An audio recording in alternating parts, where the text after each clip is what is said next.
So to be a good recruitment consultant, I think number one is stakeholder management, being able to read the client's needs. Again, do research skills, so really analytical, being able to go and have a look at what that client's about, from what they're selling, but also what their values and purpose is, so that they can really go back to the client with a validation that they actually understand what they're about.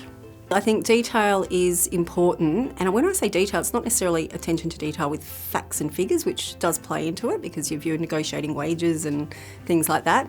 It definitely has to do with understanding the detail of people, really understanding the nuances of the human and what they're about, and getting curious, as I said, about that.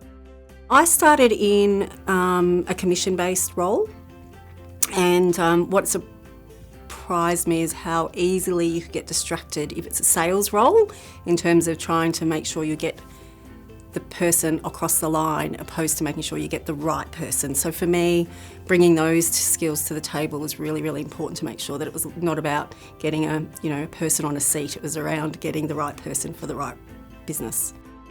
I think if you find yourself in a traditional recruitment role, which is often commission-based,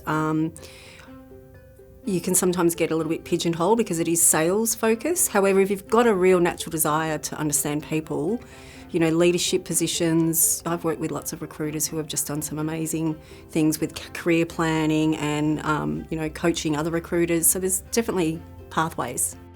So I guess they've got to understand whether it's a recruitment consultant role that's sales, which is a very traditional model, or if it's a role that's more consultative and it's more not that traditional model, which is a different personality type. So I think if you're really sales focused, you'd be looking to see whether that traditional role was what you were applying for and going for, opposed to if you're more relationships and more around really building those relationships and building out teams, then that's a different attribute and skill set.